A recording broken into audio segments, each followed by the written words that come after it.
Salam da konuşuyorum. Gonya deyleğine canını sağımı sağamanca getiriyorsunuz mu? Şu yerde bir daha ayet geçesim geliydi. Gelip mesela yayınlarımda yazıyanı diye videoların aşağına yazıyanı oturun yerin nehiyle ki vay bu kuhnyan mı, abi bu niyet bir aşıyan bir böyleydi, yine bir daha seyredin de konuşuyorum. Oturun zayın tağım kiratında oturuyor, doğru mu? Kıvartıranda oturuyor. Yurttaşına çıktık, ne için çıktık? Pul kazanmak için çıktık, doğru mu? Belki oğudan çıkarım zaylarda yaşamak için ya olmasa gatırmayın da bak doğru diyecek alınsanız alının men at getirip men yayınladım aydınlattım mitfat birinin adını getirip kurulan her kim ödüne gereğini alıyor. Yine şu yurttaşına çıkanlar var da köpüsünü bu yaşlara nemem yok doğru yazgıttır yadılar yazılan yerine baktım nirek yazılsa mağnayın nirek yazılsa şu tayıp bararsın. Men ol eğer var yana da sarıyurtlarda diyemok, yine var adam diyemok, yine şeyle bir adamlarınız var da içinizde. Dinle TikTok'ta iki duruşturun görüyorsunuz. Yine hakiki durmuştu. Ben Türk'te keyen adamı gördüm şimdi alakayı. Mesela Unlokan yasta bir katam görmeyen de Türk ayarların bir uf deyip yanından geçeceğin bir gerekmeyecek adamlarını yani siz arz edip edin yanınızda.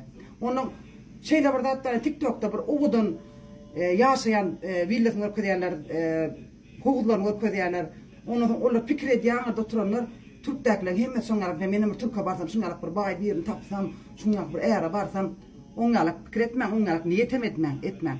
Yurttaşına işlemene geldiğinde işlem, bakın, neye çilber gelip görün şöyle doğru mu? Tapacak olsan meseleden, tapıp oluyor.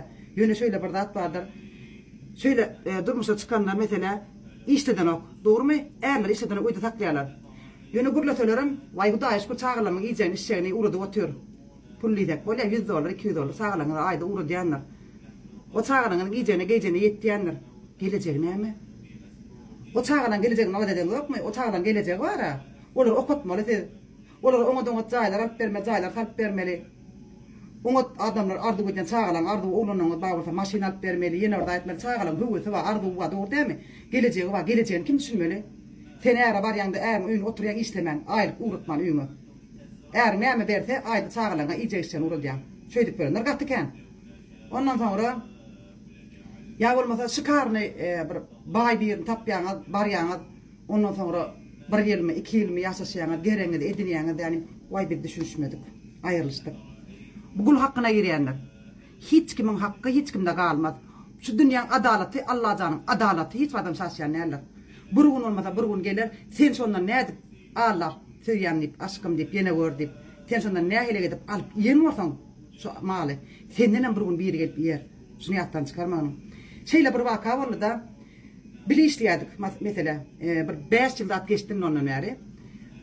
Bir gelinle bile işleyedik otelle, bizim başlığımızın bir dostu vardı, gelip gidiyordu, bir çay kofi veriyorduk mesela otelle işlenmişsem, yok man dine katlara çıkıp katlar temin edilmek de gelen mihmanları da seyretmek bizim oyunumuzdadı.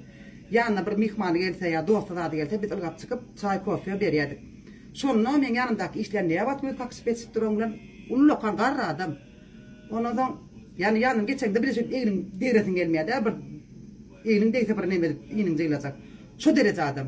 Yöne pullu adam.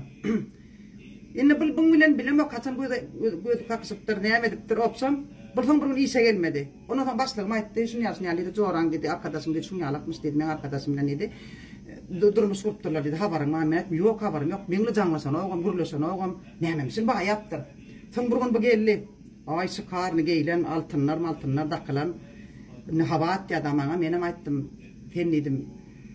Böyle ayara bardın. Bir nikahdan geçtin mi? Bir adına geçirdin mi? Sen dedim. Dini nikahımız var diye. Mın çağılarda atları yok diye. İskim yok diye. Diye ölse diye barda tağım bana kalmalı diye. Bak dedim doğuncuğum dedim. Onun doğrudur dedim. Hiç kim yok ya. Alaktır sana şu vat dedim. Yürü dedim. Şu millet dedim. Ölse dedim. Şulun hostar köpeliğe. Anan ayın şu. Hiç kim yok deyip.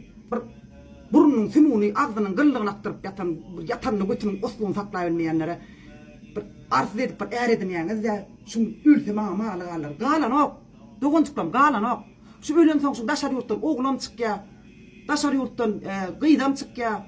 Doğunum çık ya. Şöyle bir hostar köpeliğe. Yani bunlar ölen son hostarlar köpeliğe. Diğer kablarda hostar yoktur. Gilden gidiyenem yoktur. Bunlar sonra yanım yoktur. Zan ediyenem yoktur. Teden fikir ediyenem hemen hiç kim yok. Bu ölen son bu mirası bana kalır. Karasın ölürünü. Seyredin onu. Tipat serme. Yaş ömrünü kul edip. aslında bak ödümü silan, ödümü de hormat koyun. Ne bileyim yani bilemem işte Allah'tan sonra istemeye vermeyin çok şükür. İsteyeniz ne hilek dedin, ne hilek olup o adam bilen bir yatakta yatıp bileyeniz. Men düşünüp bilemem da Allah'ın tap verdin emmeni de. Diyecek olayanlardım bir yaş oğudun gıydın, gelinin bir garra adama aşık olmaz o. Yo men tüyüp durmuş vurdum diyeniz de köpüğümüz. Ol ödümüz ağlayanız bizi değil. Bizden anamda odatlara. Biz bilip oturup arkasında ne emelen yatanını. Ya olmasa kimlik için, şu yerde kalmak için eğer var yani bir nirde bir yok bir görgen olmara için yürüyün ulan ya da var yani tani olup işletmesi öde saklaya çağılanı da pul yok. Adet her ayda işte de hiç olmaz 800 900 dolar 1000 dolar pul olup bileyiniz de siz ödünüz edip bileyiniz siz ödünüz öde ayağında durup bileyiniz cahaya mal bileyiniz maşina mal bileyiniz gülyal çağa çıklanı durmuşsunuz gülyal edip geleceğini edip bileyiniz düşünüp bileyen mi? Canım ya da yani aslında ben çıksam yok man hatta şey yani. Kalon kam sesi bu geldi de gittim çarşıya. Kalon kalanıp yürek baren önümden yürek bare çap paçal karre. Koltuklar elini bilen eline koyup koltuklar alıp baraya. Hayda patra yürek seyrettim. Yani bildim de nemesinden. Baksam bizim gayılar kuruluşundan bildim ben o. Yüzü daha temtekiyecek. Yaşacık. Ne iyisin o karre bilen yorlu. Koltuklosu. Maskaracılık. Yeni men yaman attın, bana gelip yadarlar, başardan tenemet, başarmak diyen bu da. Bunu her kim başarır. Yönü kellet işleyen adam, onu etmez, kellet işleyen adam da şurada çıkar, işler, aileceğini önüne uğradır sağacıklarına, sağlarının geleceğini alıdırlar, ödünler. Yönü köpüğümüz, katam görmeyen, dine ödünüz fikir edeyiniz, ödülden edeyiniz. Bir gelin hatta sonra gurlaşıyat koyun, men aytıyatında sağalan, ne emettiyen sağalan, bir puldak uğradıp da edeyim, hava daya şükür eğerim uğradı ya bir 100 dolar, 50 dolar bilmem ne. Olan geleceği var, o geleceğini düşünüyorum, okun desem, bilinen geleceğimi hiç kim düşünmek diye. Enim de tamir dedi, dat vermek diye. Olurum diye, olup diye, özgünden öldür görür diye. Enim atam bana vermedi, dikten sağalana vermelerliğinin dat yoktur, doğru değil mi? Sen aynen atan etmeyen sen kötünüpsün. Gelmeyen kötünümün çağılam, kötünmesin, men görürüm çağılam, görmesin ne bilgam ala, doğru değil mi? Durmuş gördüm ben, nakarım kaynacak böyle. Süm katardım. Yine nakarmançlar yazacak edip tüp devşir yanına. Görüyor musun? Şöyle tüp devşir yanına nakarman. Vato halalca, öz zahmedim, öz pulum, öz kazancım birine. 16 berayda, 16 berayda diyem o. Yar olmasa çağalama, onu uğradıp beray diyem o. Öz elim, öz yakamı daya şükür. Tapancağım, iyiyen, içiyen da to halal. İyi içiyen, birinin eline kara oturam o. Bana bulay ne çaman bereket çağalamaya. Bulay bana ne yaman bereket iyi oturam o. Öz kazanacağımı yetirnimden çağalamadı, ödmedi. Ödüm daya şükür, dik ayakta durup ödüm umaryan. Şöyle ödüm umaryan ayarlayılamadım köp tav olsunlar. Maladis, erkekten dıvazda erkek olup duran ayarlanmadım köp tuğuleme. Maladis, çağacıklarına iyi çıkıp, çağalarını öttürüp ettirip. Yani 2-3 çağa bile dolu alayan ayarları ben katı ol düşünüyen ne? Şuları ulatmak, şuları adam etmek, şeyle kıyın, şeyle ağır. Adamın gep gürrünü diyecek mi? Dolu alman, ersiz kalman, nemeliğini benden soran. Adamın yönü şöyle burada edecek de, benim yalnızlıklarına, yaşlık ediplerin yalnızlıkların, adamdan gepine kulak asıp, sonra kat terbet nervini olup durun. Aslında hiç kime kulak asmalı alekeni. Aslında dine öz geleceğine, çağacıklan geleceğine algamalı keni.